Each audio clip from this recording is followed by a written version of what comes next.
Corona virus وبا جو اب تک 213 ممالک تک پھیل چکی ہے۔ اس وائرس سے اب تک 2 لاکھ سے زائد افراد اپنی جانیں گنوا بیٹھے ہیں۔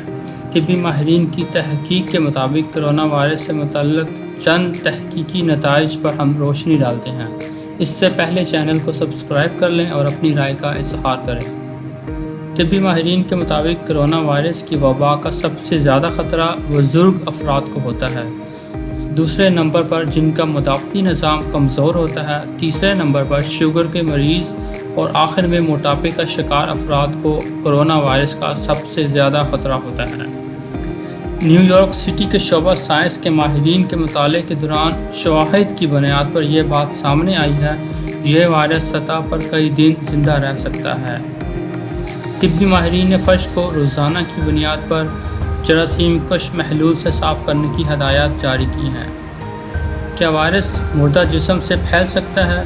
اب تک جمع کیے گئے شواہد سے اب تک ایسا کوئی بھی ثبوت نہیں ملا، جس کی بنیادی وجہ شاید احتیاطی تدابیر ہیں جو مردہ جسم کو محفوظ کرنے دفنانے کے وقت کی جاتی ہیں۔ کرونا وائرس متاثرہ شخص سے پالتو جانوروں میں منتقل ہو سکتا ہے۔ اس سلسلے میں اسپین میں بلی اس مرض کا شکار ہو چکی ہے۔ جلدی امراض کے ماہرین کی نئی تحقیق کے مطابق 5 ایسی جلدی خرابیاں ہیں جو کرونا وائرس کو ظاہر کرتی ہیں۔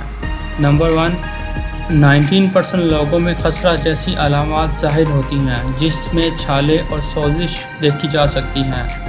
یہ زیادہ تر کم عمر کے لوگوں میں دیکھا گیا ہے۔ 9% لوگوں کو نازک اعضاء پر چھالے پائے گئے ہیں، یہ زیادہ تر درمیانی عمر کے لوگوں میں دیکھا گیا ہے۔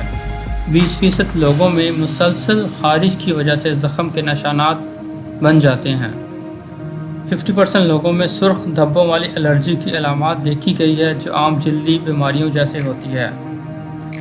اور آخر میں 6% لوگوں میں نیلے رنگ کے نشانات ملتے ہیں جو نہایت ہی خطرناک ہوتے ہیں۔ یہ نشانات جلد کے ختم ہونے کی علامات کو ظاہر کرتے ہیں۔ اپنی رائے کا اظہار کریں، خود کو اور اپنے خاندان کو اس وبا سے محفوظ رکھیں۔